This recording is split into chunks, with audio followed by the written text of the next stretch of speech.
Derek and Joe.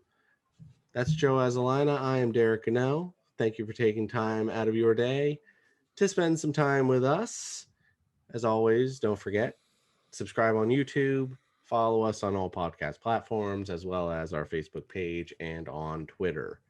Any questions you want to send us, don't forget to email us, timeout, Derek and Joe at gmail.com.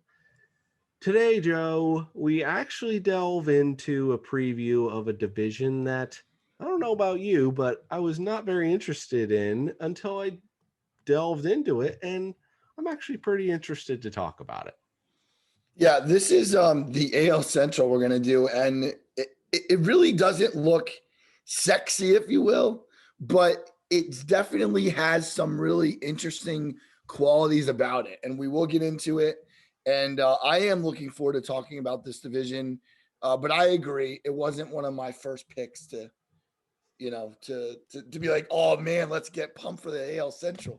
But no, Right. there's some good teams in here, so we'll talk about them in a little bit.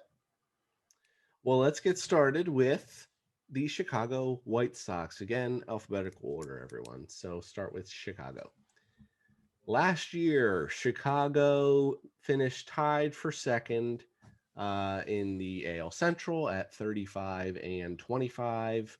They ended up, I think, losing the tiebreaker, so they were ended up being the 7 seed and lost 2-1 to the Oakland Athletics in the AL wildcard round. Coach Tony La Russa is back for his 9th season at 522 and 510. However, he has not been a Chicago White Sox coach since 1986, which was 35 years ago. So it will be non-consecutive 9th season for Tony La Russa. Some quick additions and subtractions. Guys coming in for the Chicago White Sox are Lance Lynn, starting pitcher, corner outfielder Adam Eaton, and relief pitcher Liam Hendricks.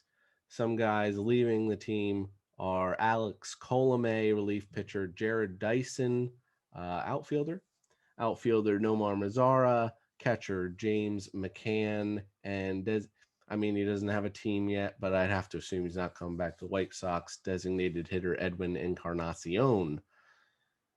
Joe, let's start with you with the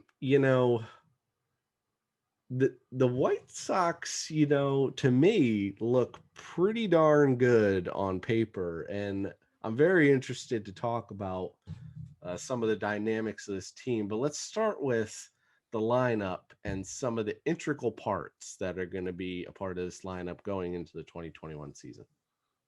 Well, first of all, you have to look at the leadoff guy, right? Tim Anderson's a really good leadoff hitter.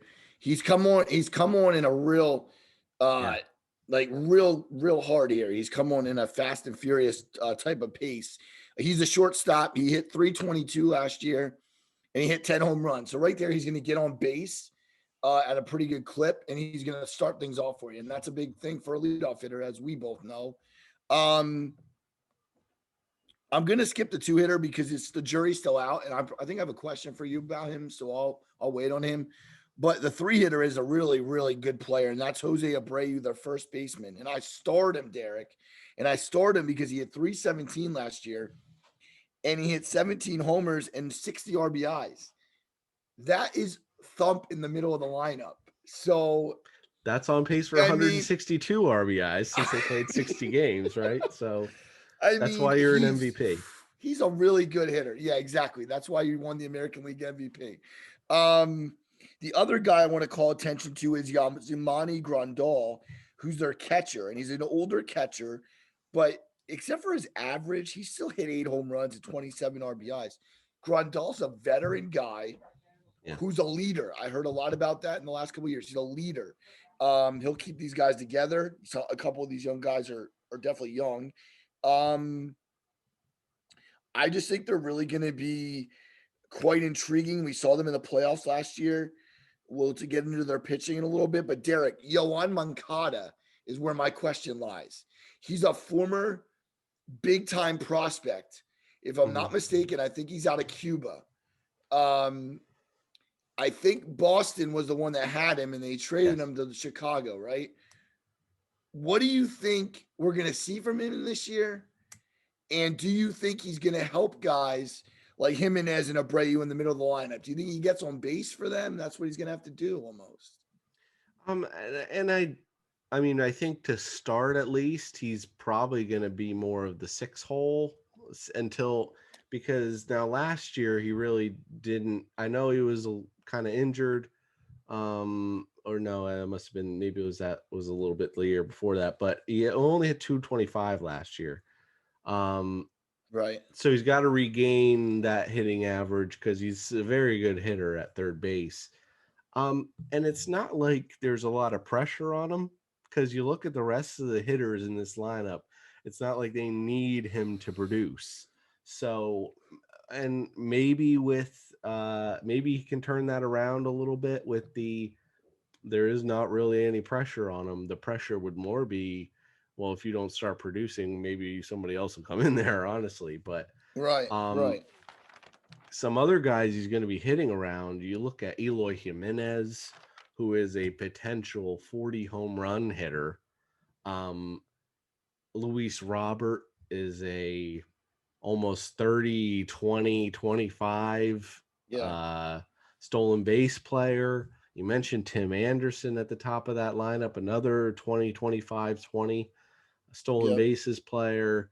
Um, Consistency all over. Yeah, the young guy Nick Madrigal is probably going to be taking the second base position. You would think, unless he completely falls apart. Um, but just a very balanced lineup, home run heavy lineup. Yeah. Uh, I wonder about the average a little bit. Um, someone Adam Engel is someone else who's probably going to get some time in the outfield. You don't know. Now, I don't know whether or not Eloy Jimenez, he's not a very good, I know he's not a very good defensive left Has fielder. trouble. He has trouble, Um, Derek. I guess if you think back to Tony La Russa, who had Matt Holliday in left field for so many years, who was another bad defensive player. So I don't know that he has an issue with putting a guy like that out there, because normally that would take up the DH spot. Someone who could potentially fill that DH spot is one Andrew Vaughn, I wrote down, who is the current top prospect for the Chicago White Sox. Let me just run through the real quick the prospects for the Chicago White Sox. Quite a few of note, and I will mention again, it's just there may be bigger names out there for some of these teams. I'm only going to talk about the guys that are pretty much this season.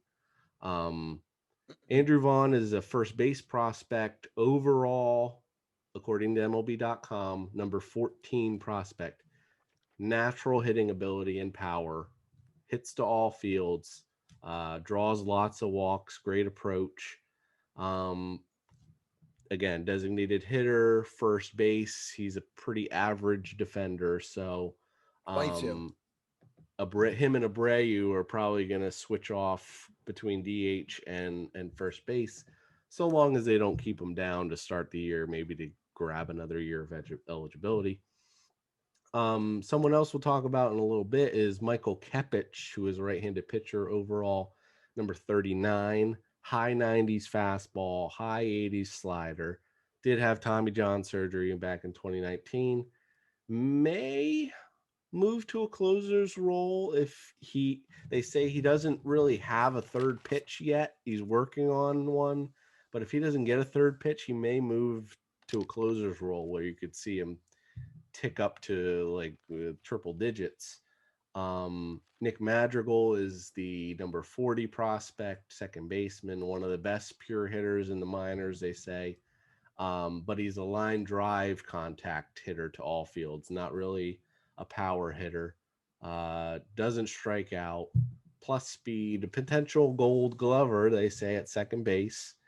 And then one other guy I'm going to mention, who we will mention in a little bit, is Garrett Crotchet, who actually got some time with the bullpen for Chicago last year, averages 100-mile-an-hour fastball.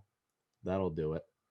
Long arms, very tall, causes difficult pitching angle. He went straight from the college draft to the big leagues, and they used him in the playoffs. And he threw 6 no-run innings to end the season. So just a couple guys to look for the Chicago White Sox fans.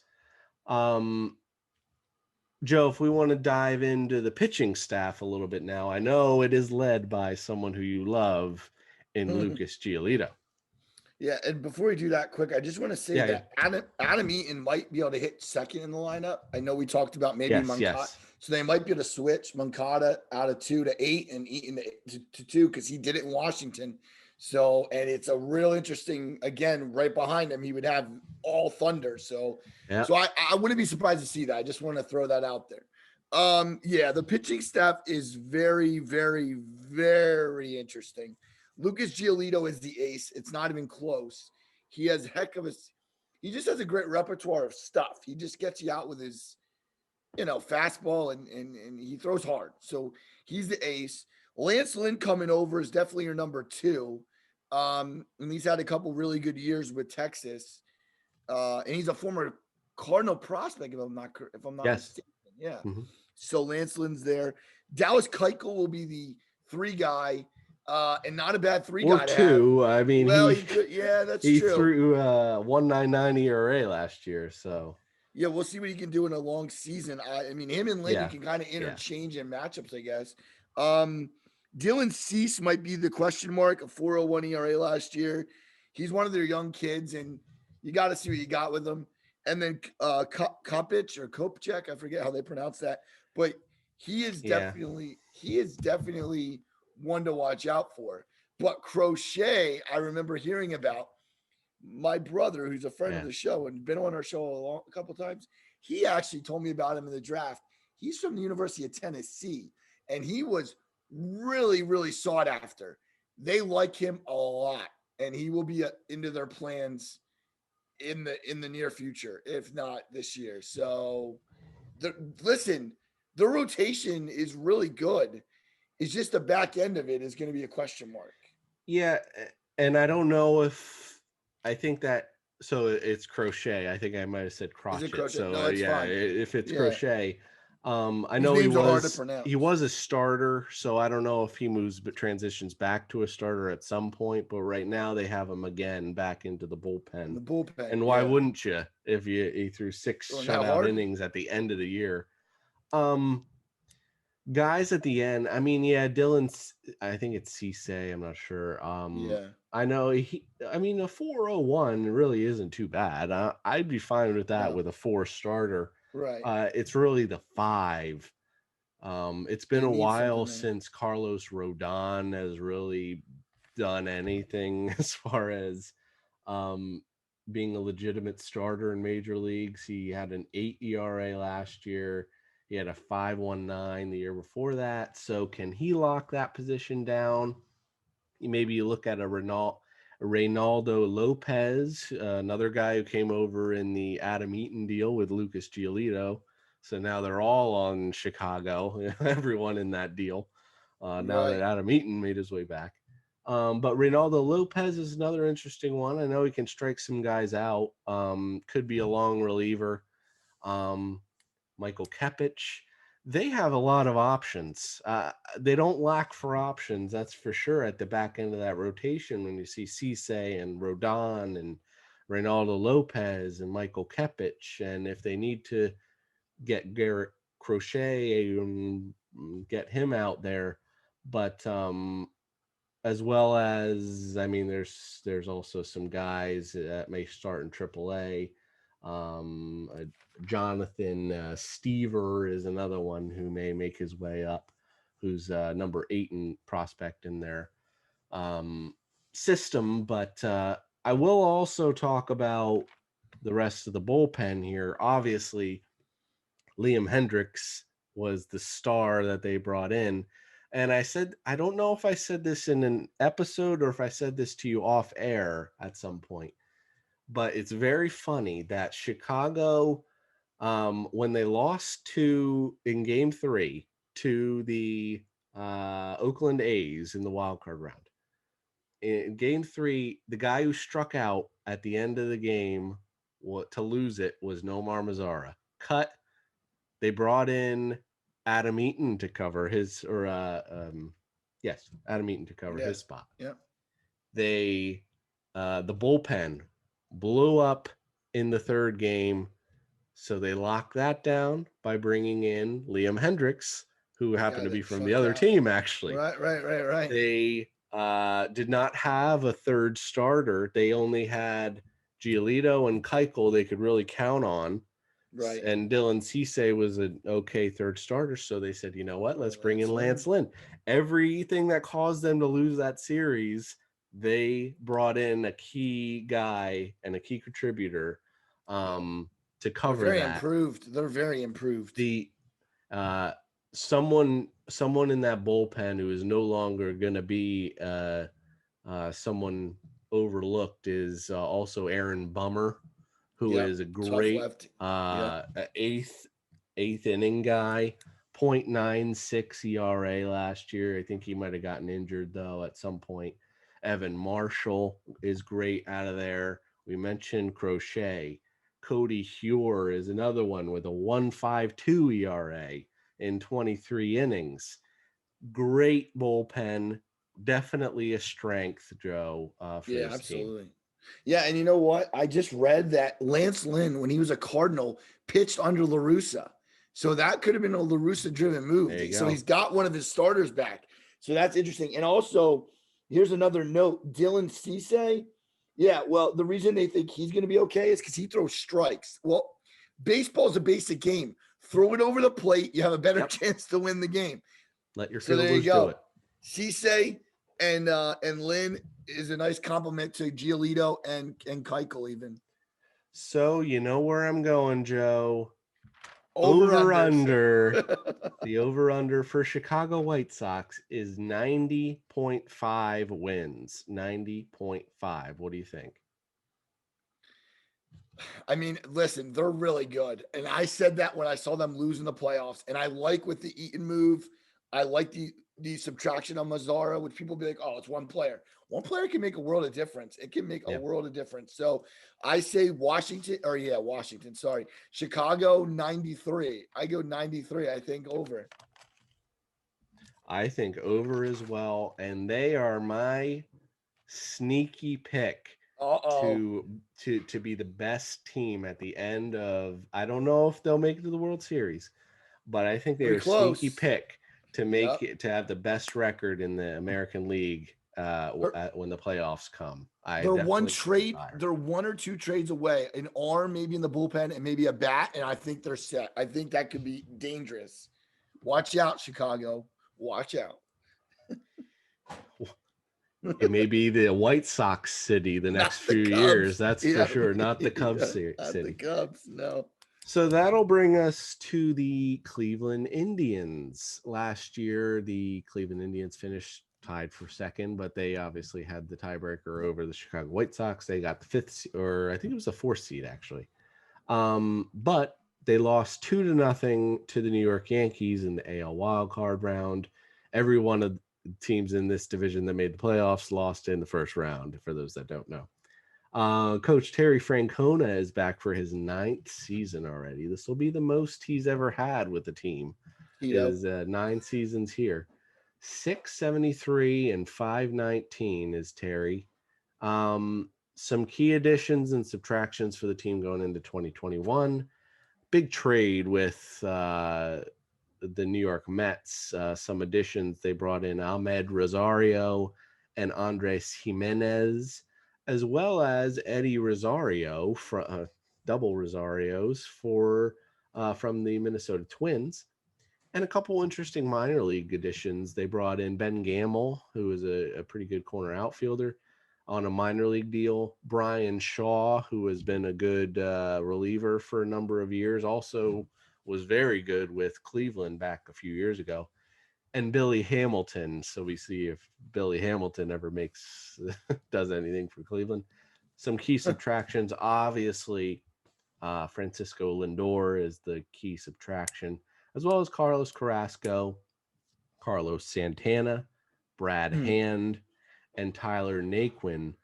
Um, Joe, I'm going to start with obviously the key to this franchise for so many years now has been, and the face of the franchise has been Francisco Lindor. Do we think someone like Jose Ramirez maybe can now be the face of the franchise, or what do we think? I don't know if the face of the franchise is on the roster. Okay, Hmm. let's go there. I don't think it's I don't think it's Ramirez. You want to know why? They traded Clevenger, they traded Carrasco, now they traded Lindor. Where am I going, Derek? It's simply this: they're going to trade Ramirez if they have a chance. Look at Washington. Look at even the Mets. There's some teams out there they're going to need a third baseman eventually. So I wouldn't. I, I'm just predicting, but we'll just sit there with that. I have a quick question because I don't know how. I'm trying to. Cesar Hernandez is back, as far as I know. Right? He's the second Yeah. baseman. Hmm. So Starting in off, my leading in off. my book, it has Ahmad Rosario. Now I know that's wrong because so there's the interesting Not point, right? necessarily. Well, though they're going to compete for it, but I got news for you. Cesar Hernandez is what I said the other day, really good at what he does. He hits 280, 290. He plays gold glove defense. He just won one last year. So maybe Rosario can beat out his former teammate in Andres Jimenez because Right. I don't I see, I I don't I see think it's a that. done deal. I think it's a done deal. Cesar Hernandez has the second base position. Right. It's shortstop. That's what's up in the air. Okay. Is it going to be Ahmed Rosario? Is it going to be Andres Jimenez? I don't think either one has really pulled ahead so far in spring Right. training. Apparently, Haven't heard much um, about Cleveland, but yeah. but yeah. So, and obviously they could just switch off. They are a lefty and a righty, so That's true. That's I true. know Rosario can also play the outfield a little bit as well. So That won't you hurt can him at keep all. going, Joe, if you wanted to keep going. Sure. Oscar Mercado hit 128 last year. That's so if I'm Frank Conan, I know him being in Philly and Boston, he's not gonna put up with that. I'll tell you right now.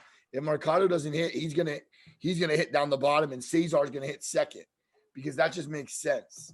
And that's where Cesar Hernandez has hit most of his career. Hmm. Whether it's behind Lindor, behind Jimmy Rollins, it doesn't matter. Cesar Hernandez is a two hitter. He can hit six. I'm not saying he can't hit six, but um, Franmil Reyes is probably the most interesting power guy they have. He's going to hit home Yeah. runs, right? He's that guy that Hmm. came over in the deal a couple years ago. I don't know. What are they going to get from Josh Naylor? What are they going to get from Bobby Bradley? And Roberto Perez is interesting, but he's not. He's not a. I'm not sitting there getting excited about Roberto Perez. So, Not offensively, no. Derek, can you give me three guys in their lineup that you think could have big improvements because they're going to need it? Um. Well, bringing it, I think bring that's cheating, but bringing in Eddie Rosario is going to be a very good Well, improvement yeah, for that's going to the help. Cleveland Indians.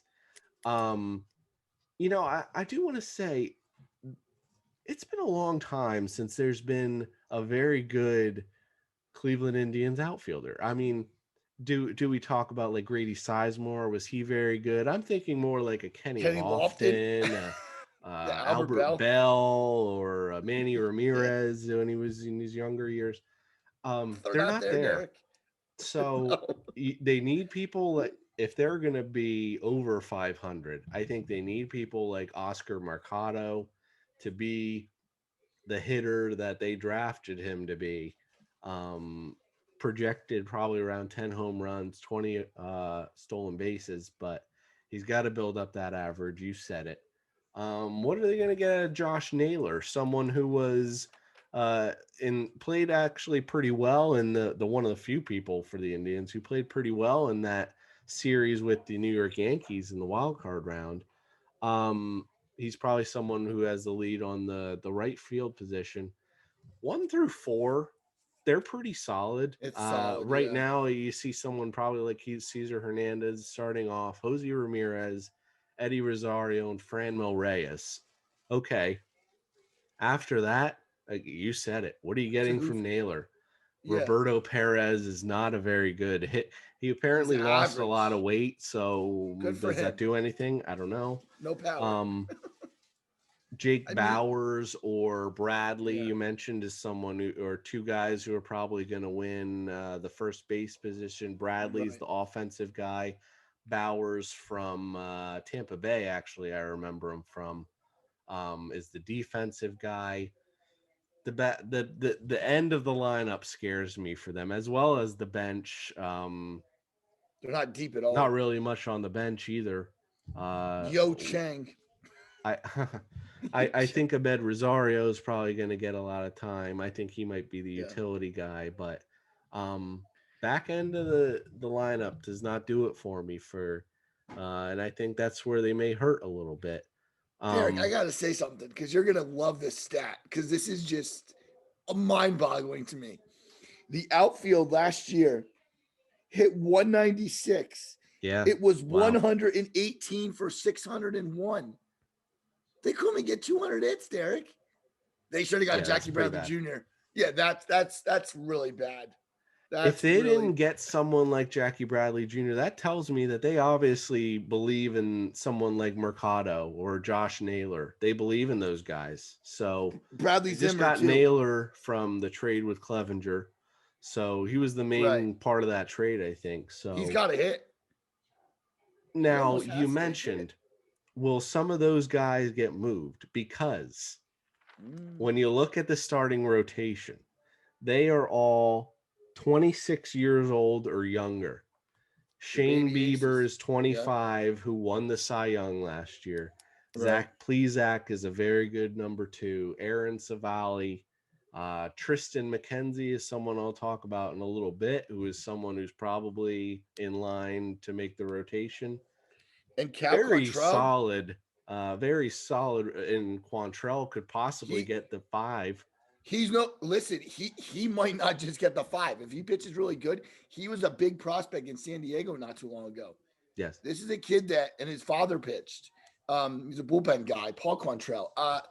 Listen, I'm telling you right now, this rotation could be really, really good, but the bats are gonna hurt them. And I mean, I wrote how young the lineup is or how long young the rotation is, but they definitely have some options. I mean, you look at the end of that rotation. Adam Plutko is someone else who's gotten a bunch of innings in the past few seasons for the Indians. Logan Allen is another guy who came over actually from San Diego as well. Another That's guy it. who I guess lost some weight. Um, Look They for all him move. to pitch a lot of innings. I think it's Allen, Plutko, and Quantrill are all going for that fifth spot.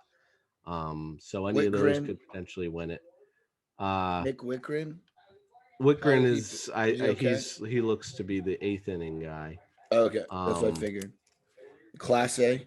when you look at the bullpen, Joe, obviously Brad Hand is gone. I'm Bringing gonna back check. someone like Oliver Perez, Blake Parker is coming in Mm, from the mm, Phillies, Blake could potentially win a Parker. spot. Yeah. I know Karinchak is someone who is probably going to be the closer Right. and someone who looked to win the closer job when Brad Hand was there, but couldn't quite do it. Right. Yeah, I don't. I mean, it sounds like they're definitely going to go with Karinchak. He did have 16 saves and 16 chances last year, so that's a Yeah. good stat. Um, he throws hard. He's got a great curveball, but he does have control problems, so they're going to have somebody else in there just in case. Um, it sounds like Phil Matan is going to get high leverage situation work, so he's another name to watch out for. And then you said Oliver Perez. Mm-hmm. Here's an interesting name, and I can't believe it's true.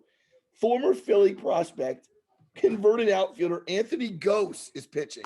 This kid was a speedy outfielder, and now he's pitching. So he's another name that I just saw that could be in their bullpen and figure that out there. So yeah, I don't know what else to say about Cleveland. Just that they're not going to probably be very good, but I guess if some of these young guys, Bradley Zimmer's a former first round pick, so Yes. this is what these teams got to do if you're not going to make trades or sign guys. You got to have your young guys step up, and they need a couple of them to step up this year, and him and Mercado, I think.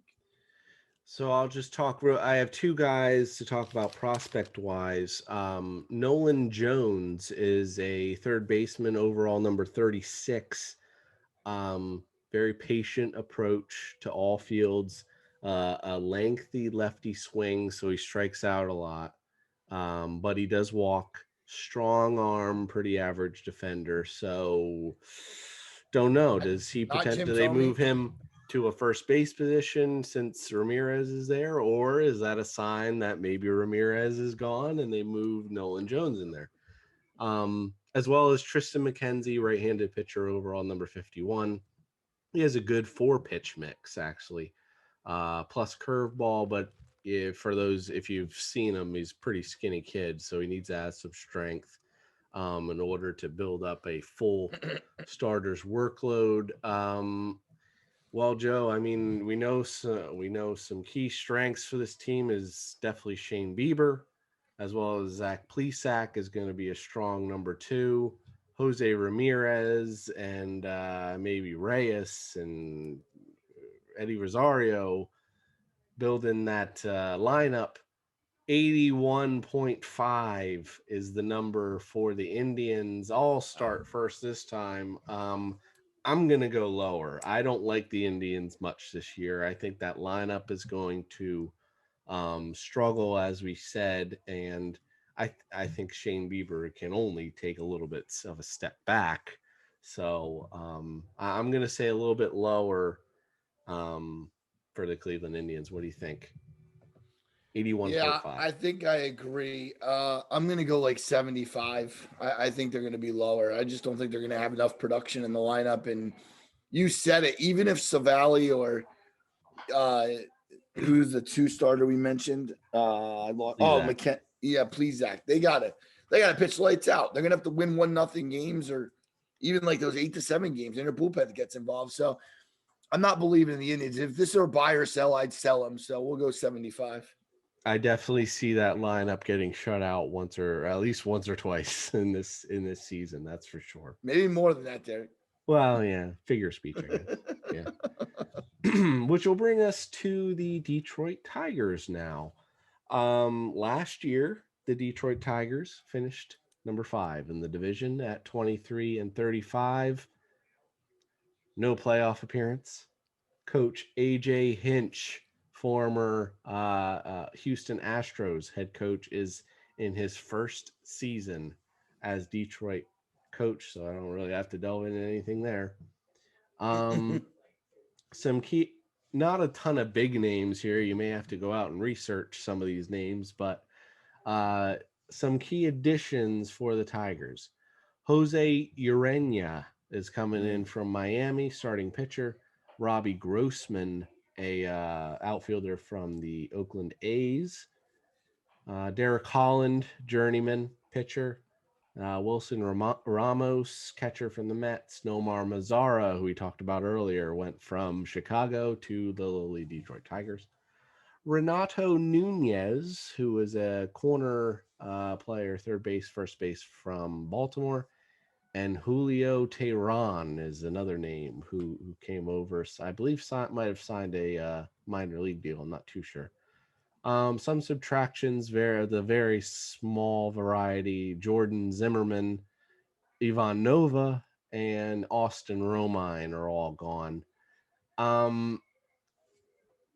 Again, Joe, I guess we'll say here, AJ Hinch coming on from a pretty stacked Houston team back when he was with them to a kind of a lowly Detroit team who has a lot of, and I'm going to mention a lot of them, a lot of names coming up. But for now, when you look at the team, it seems to be a lot of placeholders again for ultimately young guys who probably will be making their way up in the next few years.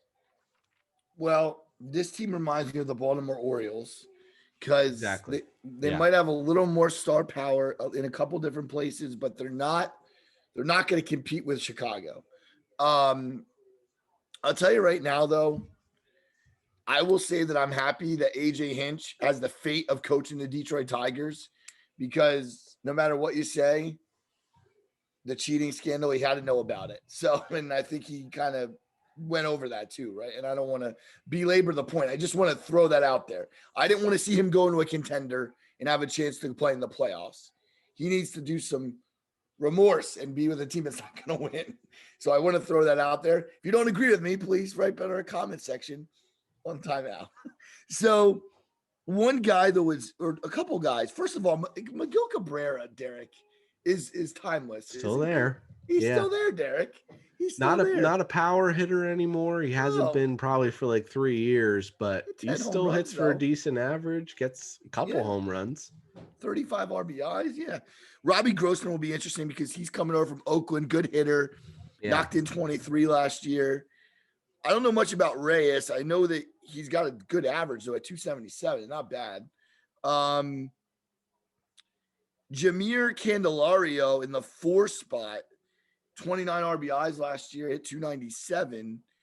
And Jacoby Jones, the guy I want to bring your attention to, though, he's their center fielder, and he's that center fielder that you can build around because he's young and he plays the game hard. I like Jacoby Jones.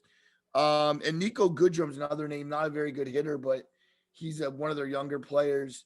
I know you said we're going to get into the bench isn't that great, although Harold Castro did a good job last year, hitting over 340. I'll be interested to hear some of these young guys, and then we can talk a little bit about their pitching, which is a little more interesting and a little more depth wise. But no, their lineup is going to be kind of bad. Yeah. I'll throw out a couple more names in the lineup. No one that, oh my god, scares me, but I mean you have decent hitters. Jonathan Right. Scope is another name who's been around Yes. for a couple years now. Not going to hit for an amazing average, but he'll get you 20 home runs. Probably going to sit in the 2 hole. Miguel Cabrera, Candelario, Wilson Ramos, they brought in. So a Right. good He'll catch some. veteran catcher. Yeah. Nomar Yeah. Mazzara, another one who could probably get you around 20 home runs. Renato Nunez is an interesting piece brought over from Baltimore. He did play pretty well, I recall last year. He had 12 home runs. So be interested to see if he can grab that position or if someone else who I'm going to be talking about takes the position. Goodrum can play all over the field. Not the best hitter. You mentioned that. So um, we'll go into the rotation because it's not any of the names that I'm going to be talking about yet. They're all not quite there, maybe. But when you look at the rotation, I mean, man, They're Matthew young. Boyd is Yeah. probably, I mean, they're not that young. I mean, they're 28 Well, to about 30, and that they don't seem to be the guys who they're going to be going with in the future. But there's a lot of okay options. Matthew Boyd is probably the best they're going to throw out there. Spencer Turnbull is probably their number 2. Michael Fulmer hasn't had a full season in quite a while. You look at Urania, Julio Tehran, Derek Holland, a Tyler Alexander, who is someone who did a bunch of innings last year. Joe, nothing that jumps out at you, but maybe some of these younger arms I'll talk about in a bit will take over eventually. But for now, the rotation is nothing special at all. well, Casey Mize is one name I will mention that you hear a lot about. You hear about him, um, and I'll tell you, like they like Mize and Scooble, um, but even their big league debuts, they weren't like really like tremendous. They were just good. Yeah, So, but Casey Mize needs to take a step forward this year. He can take pressure off of Boyd, who's getting figured out a little bit, I think. Although his ERA was, yeah, it was around 7 last year. Turnbull had a good ERA under 4. You just need, they just don't have, like you said, the depth. And I think it's very noteworthy to, as we mentioned, some of these top prospects in a little bit, you know, what are you going to do? I mean, they're just not ready to win right now, and it shows you in the pitching staff. No, and they're a couple years away. Unfortunately, all those guys that we mentioned are all just fill-ins. They're obvious just fill-ins till these guys are ready. But they have three, and I'm going to name all three of them here. Three guys in the top 25 of Wow. MLB.com prospects. The first one is Casey Mize, who is a right-handed starting pitcher, overall number 11. He has an elite splitter, which you don't see from too many people anymore, but an elite splitter, mid 90s fastball, fantastic command, but he walks some guys, and that's what he's been working on, trying to eliminate those walks. He does have a little bit of an injury history. Um, Matt Manning is another one. He's another right-handed pitcher. Look for all these guys to potentially make some capacity in the rotation this year, I would think. Manning six Uh, six. number That's really 25. noteworthy. Yeah. Um, Athletic for being 6'6", mid Yeah. 90s plus curveball. They say he needs to start bringing everything together a little bit. He's probably the furthest away of these three guys. And then Tarek Skubal, who is number 24, left-handed pitcher, mid 90s fastball with late life, three above average secondary pitches, including he just brought it. He's now throwing a splitter as well. So we'll see if he works that into his arsenal to see if that'll add any extra pizzazz, or. But he's a good left-handed complement to the two right-handers that are coming up. Um, on the last guy I'll mention is Isaac Paradise, who is a third base prospect. He's not in the top overall 100, but he's the number 6 prospect for the Tigers. Good plate judgment, more of a doubles hitter, but they say the homers could come with some maturity, soft hands, and strong arm. Someone who could potentially take the third base spot, they're saying. Candelario will move over to first base if Renato Nunez it doesn't really pan out. So, um, and then of course Spencer Torkelson is someone else who he's probably a few years away, so I'm not going to mention him, but he is a top prospect. I believe he's also a third baseman. Yeah, third base, first base prospect. So he's also someone to look out for in the future. Anything you wanted to add about those prospects, Joe? Casey Mize, we talked about earlier, but I wanted to say this that he actually was the number one overall pick in 2018. Yeah. I don't know if he went to college or not, but he's got to. This is it. Like he's got to do it, man. He's got to come out and he's got to show some fire. And he's at the major league level now. He's got to find it. You did mention Scooble. They're high on him. I think it's going to depend on his command though. He walks people, so they gotta watch that. And Detroit's not going to hit a lot, so they got to make sure these guys are throwing strikes again, right? So, but I think that's all I have about the prospects. And Torkelson's going to be a beast. Yeah. Yeah. Well, and Mize had you mentioned he had a 7 ERA in 28 Yeah, innings too high. 2020. Scooble at a 5.6. So maybe they in 32 innings, maybe they weren't quite ready. So maybe you see both of them potentially grab although with the AAA season being pushed off, you wonder A if month. will some of those teams with those guys who were on the brink just put them in on the top 26 roster, because rather than sit around for a month, I guess maybe you throw them in there. I guess we'll see, but Yeah, couple that's guys in the true. bullpen to look out for. So Brian Garcia is probably someone who could close. This year he had 4 saves last year. Joe Jimenez is another guy. He had 5 saves last year, but he had over a 7 ERA. Derek, to look at Um, Greg Holland, I read though. Is Greg Holland on your list? Because I have Greg. Derek Holland. Derek Holland. Oh, Oh, they have Greg in my book. That's a mistype. Oh no, yeah, he's Derek for our Holland. next team. But Derek Oh, Holland, looking at Kansas City. Sorry. he could Yeah, potentially get Garcia. some innings in the Yeah. rotation. Yeah. Buck But Farmer. Buck Farmer's a even good throw. yeah, Yeah, he's a good one. but in another guy, Daniel Norris, he's another guy who's gotten starter innings. So they have a lot of guys who can give them starter innings. Right. Just no one who's very good is the problem. So Yeah. True. so that'll bring us to Joe over under for the Detroit Tigers is 67.5.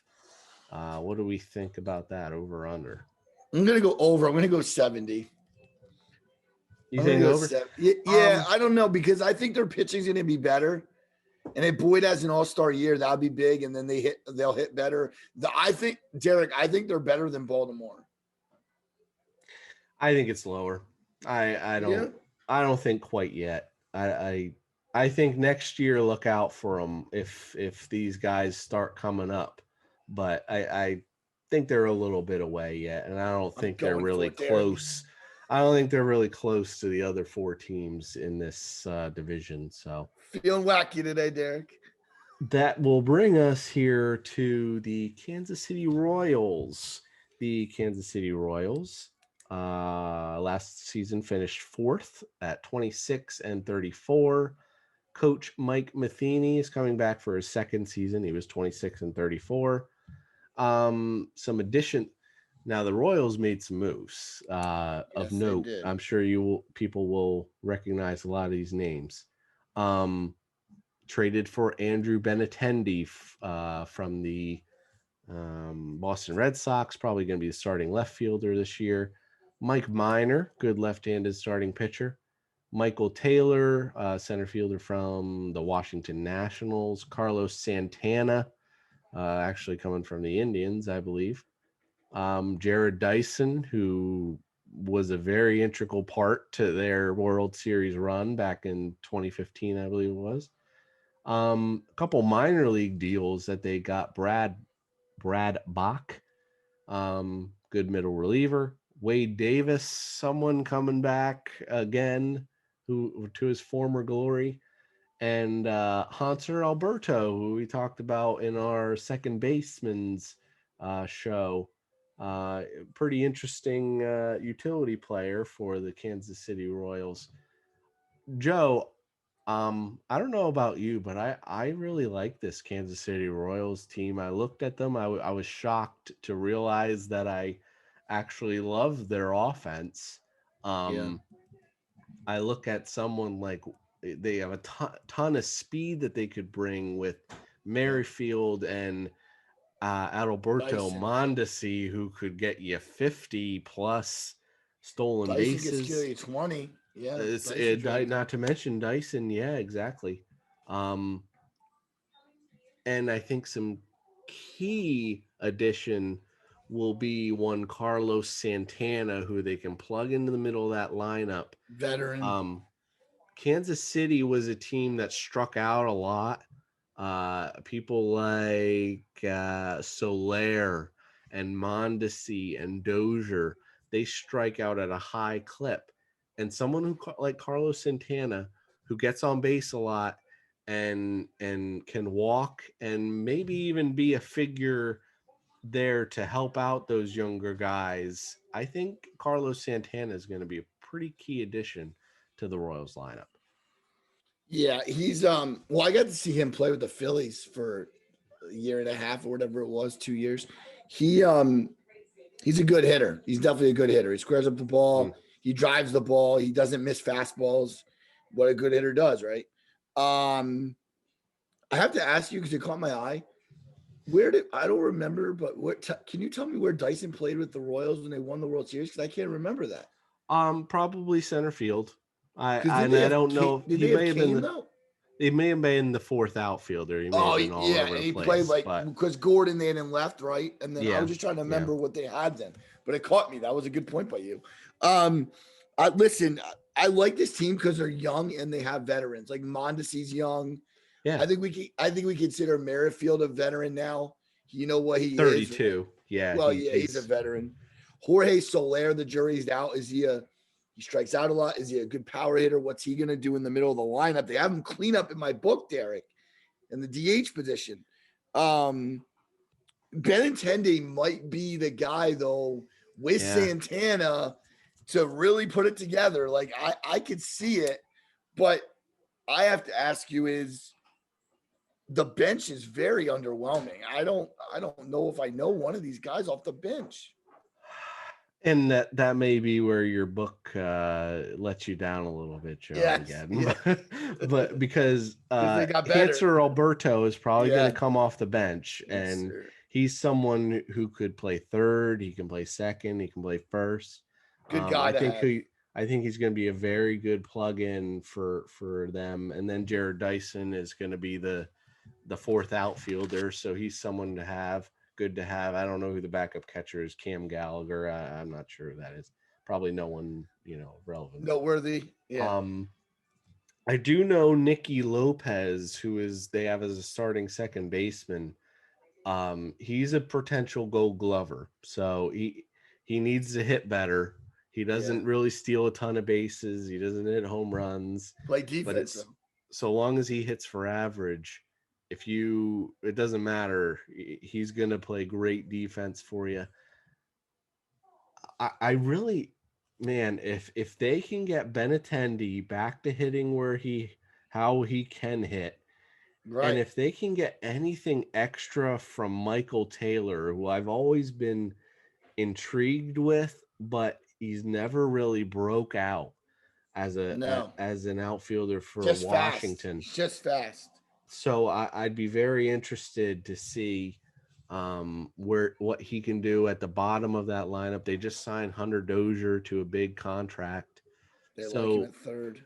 I really like that lineup. Soler, Mondesi, It's fun to see. Yeah, Perez. you're right. I mean, I also look at this though. Isn't it interesting that you have um you can shift around. So if Lopez needs a day off, you can put Merrifield at second and you Yes. can put Dyson Mhm. in right. See, that's what's going to be interesting. The depth of this team could be really, really key for them. Do we want to get into the pitching, Derek? Because this is where it kind of falls off the cliff for me. They don't have, That's where it gets interesting. You started the rotation. I mean, you got a nice balance of lefties and righties, but as well as veterans and younger guys. Danny Duffy has been there for quite a while now. He's probably going to be the ace. Someone like Mike Miner, that I don't even know if I'll talked about the guys they lost at the end, but Mike Miner is another guy they brought in. He'll be a key veteran piece. Brad Keller is a very good young pitcher. He had a 2.47 ERA in 54 innings last year. for a He pirate, was right? very good for them. No, that's Mitch Keller. Oh, that's Brad it. Keller. Mitch, Yeah, yeah, yeah. Brad I Keller, got not Mitch confused Keller. too, but Brady Singer, he's another young guy, first round draft pick, 4.06 ERA last year. Chris Bubich is someone at the end. Was the number 4 prospect going into last season. He had a 4.32. Um, Jacob Junis is another guy who's kind of ate up some innings for them. Again, Joe, I don't love the rotation, but I think it could be serviceable enough to get them enough wins. Yeah, I mean Keller's ERA is unbelievable. 2.47 is a really good Yeah. ERA. So that's something that stood out to me right away. Um, Duffy needs to bring his ERA down, but he's going to give you innings because he's that veteran starter. And Mike Miner, I've loved for years. I love Mike Miner, so I'm all about Mike Miner. Um, yeah, they don't scare me in the rotation, but I guess with a team like this, you need to have a weakness, and that's their weakness, I think. If their lineup hits, like you said, and I can't wait to see how they put the line together, by the way, because it's gonna be really interesting to see where it all fits and how it fits. Um, but Derek, there's one name that I know you know, and there's one name that I have studied over the last couple of years, and that's the top prospect in Bobby Witt Jr., the shortstop. Former Yeah. His father was the former pitcher Bobby Witt. And he's probably more of a 2022 player, so I didn't Yeah, completely dive into him, but I know ultra he's a top talented. prospect. He's a top Oh yeah, prospect. And yep, he's, I top believe, pick. probably somewhere in the teens as far as overall prospects. Um, but when we look at some guys, they may actually, and I only wrote down two, and maybe it's two guys who can fill up the back end of that rotation again, It's although up they there, Derek. may be 2022. Daniel Lynch is the first one I wrote down, left-handed pitcher, number 29 overall. Yep, He's yep. power pitcher, 6'6" left-hander, four pitch mix, mid 90s fastball. Has an advanced feel, so that's why they say he's moving up pretty quickly. Potential mid rotation starter. And a Jackson Kowar is another one I wrote down, who's the number four on the team, right-handed starter. Left a good fastball changeup combo. Fastball goes up to 97. Throw strikes, durable, fields his position well. Look for those two guys, as well as I'll throw out the ageless Irvin Santana was signed to a minor league deal, so he's someone who could give them some innings if some of these young guys get injured or whatnot. Um, when you look at the bullpen, Joe, they're trying to bring back the magic that the Royals had in 2015. Greg Holland they brought back. Wade Davis they brought back. Uh, so I don't know. And then they have, I mean, they're not young guys, but guys like Josh Stallmont is there, who had and it's freezing on me. He had a 2.45 ERA last year in 25 innings. Jesse Hahn is someone who had a .52 ERA last year for them in 17 innings. They need those So, guys to step up, Derek. yeah. They need those guys What to do we step think up. about the bullpen there, Joe? Go ahead.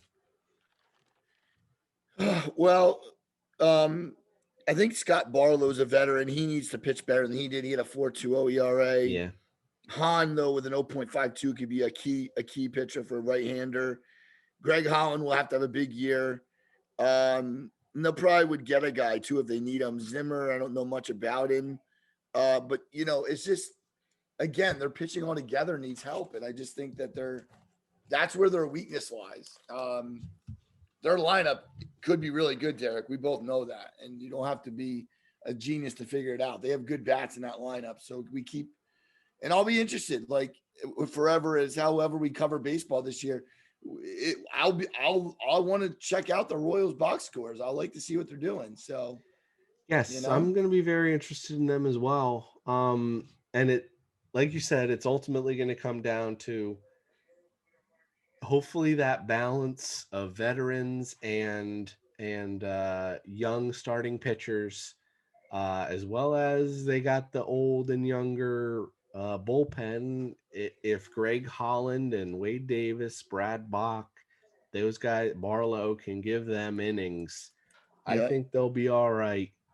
Um, 70, this is probably the easiest one for me. I'm going to kind of put my kind of like well, that didn't work out well with the Detroit Lions, but kind of same colors, white and blue. I'm going to push in my chips as well for the Kansas City Royals. 73.5 is the over under. I'm going over.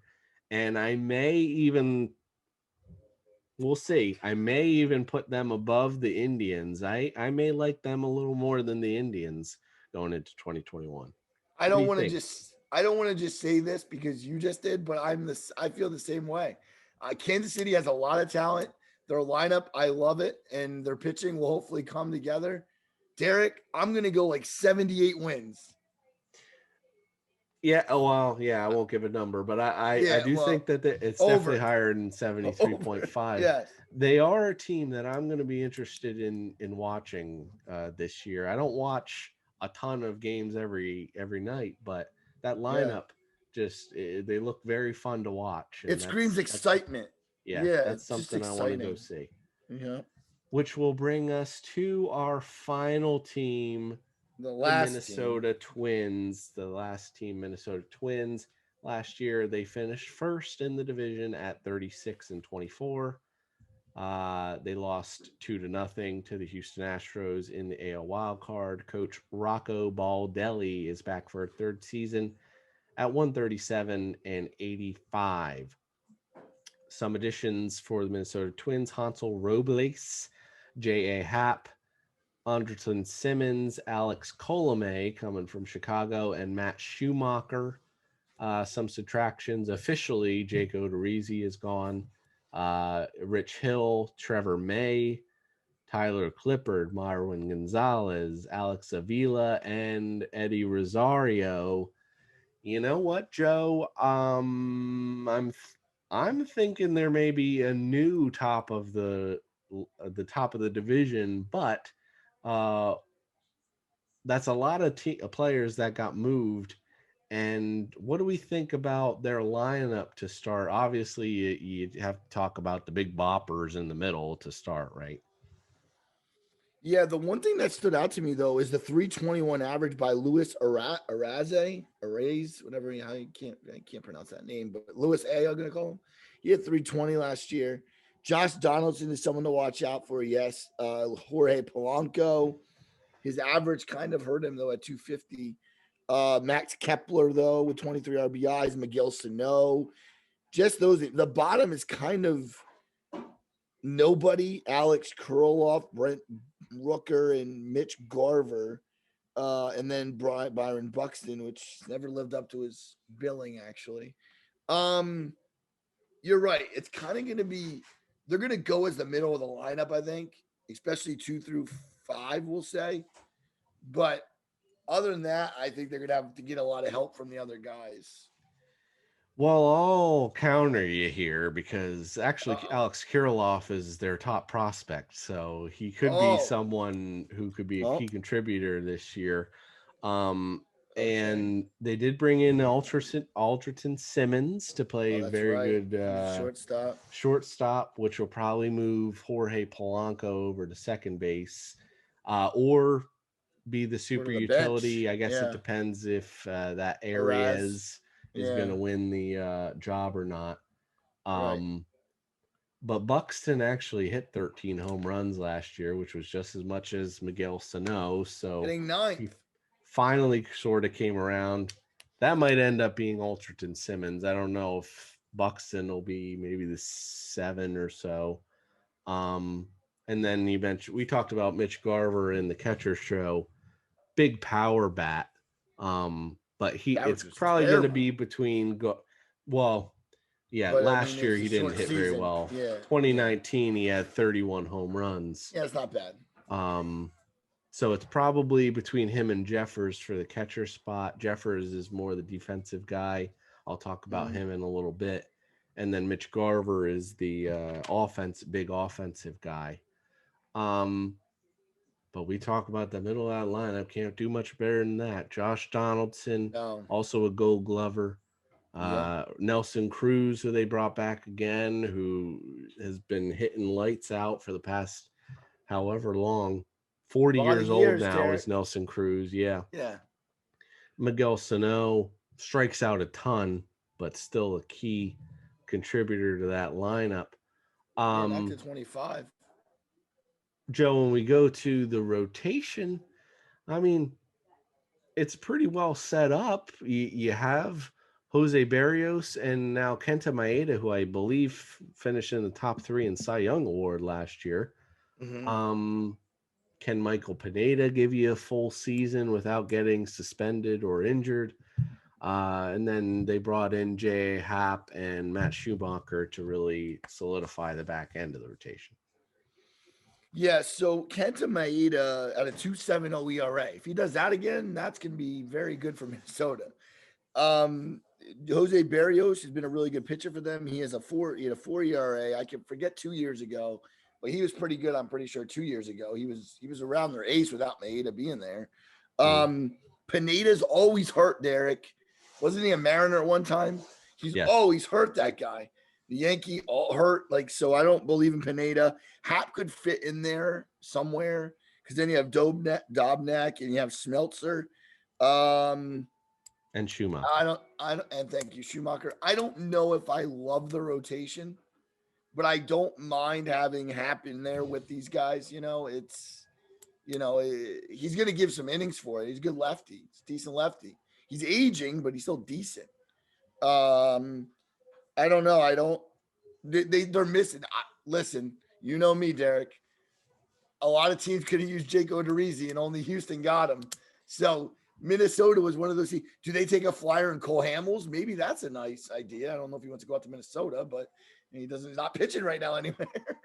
So Yeah, I mean, the thing is, I feel like they put their chips in the J.A. Odorizzi. Happ and Matt Schumacher basket. Those are the two veteran Yeah, starting pitchers that they brought in. So when you look at younger guys, I mean, Kurloff. I didn't realize. a Lewis Thorpe or a Smeltzer is two guys that look Mm-hmm. for maybe who may get some innings, but there's not a ton of young strong pitchers in the minor leagues. Right. I'll talk about a few here, but um, yeah, that's pretty much going to be their starting five. It's kind of known already. It's one of the few teams in Major League Baseball that knows who their starting five is, and that's probably who it's going to be: is Right. Barrios, Maeda, Pineda, Happ, and Schumacher.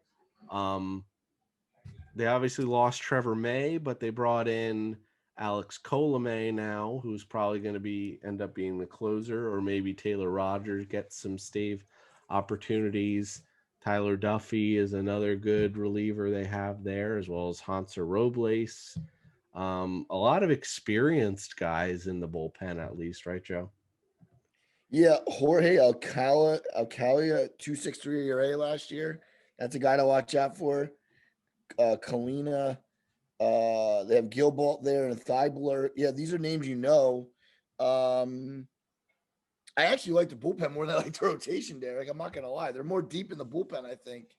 And again, if they're in it in the trade deadline, we might talk about this. They might need to go get an arm. Get a guy that's on a cheap deal, or somebody that's selling off parts. So um, Minnesota's a little further away. I think I like KC more than I like Minnesota. I'll be honest. Minnesota won the division last year. How are they further away than Kansas City Well, is? I just think Kansas City is doing the right things though. They're getting some players in, and they're making some moves. They're going Minnesota, opposite directions. yeah, I mean, I like it, Jordan Simmons. Don't get me wrong, but they didn't do anything in the pitching rotation. Like they could have got somebody. I mean, They pretty I much just question that. They traded out Yeah, J.A. Happ or they traded out Odorizzi and Rich Hill for J. right. Happ and Matt Schumacher. That's pretty much what they did. Which I don't think made them even 5 No, wins better. No, I so don't that's think. I think it made them worse. Yeah. yeah, right, exactly. So, and their lineup, if they hit, you know what, then I'll be proved wrong. But I think where I'm leaning on this one a little bit. Real quick, I'll just talk about the couple prospects that they have here. Alex Kirilloff is the Thank one you for that we telling me mentioned. that. He's an outfielder, first baseman, overall number 26, hits for average and power. Again, one of the best hitters in the minors, they say. Hits to all fields as a left-hander. Will be an average corner outfielder. He's also working at first base.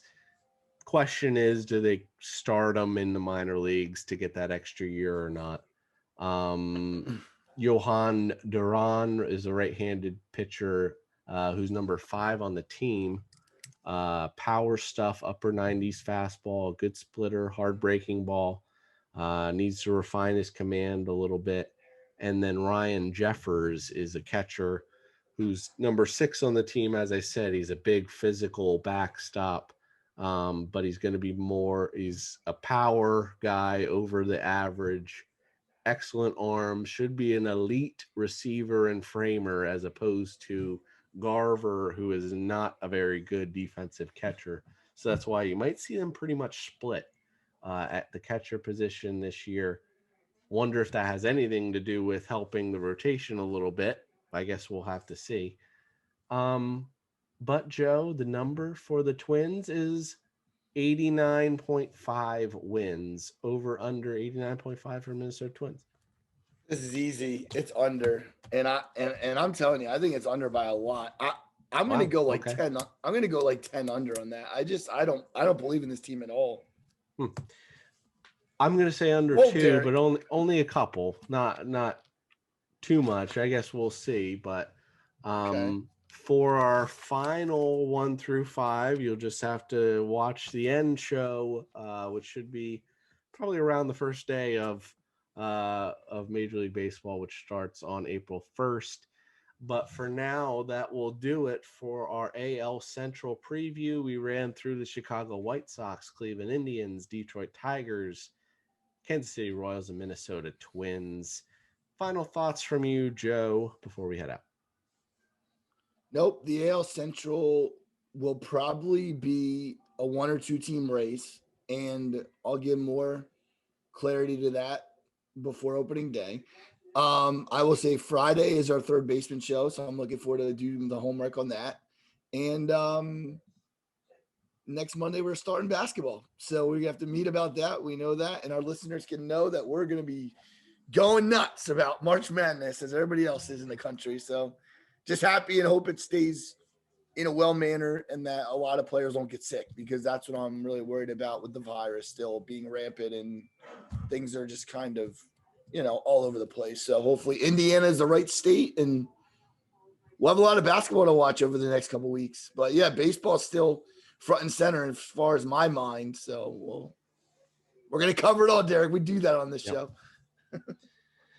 Yep, so that'll do it for our AL Central preview. For those that have missed our previous previews, we've done the AL East with Joe's brother Mike. We've done the NL Central with just me and Joe, and then the AL East with our friend Phil Angle, and then another Phil will be coming on for the NL West next time around. So, but that'll be a couple weeks away. We'll take it off for basketball, as Joe said. But I want to thank everyone for taking time out of your day for spending time with us. I screwed that up, didn't I? Thank you, everyone, for taking time out of your day for spending. Oh, whatever. You know what I'm trying to say. Everyone, take care and stay safe.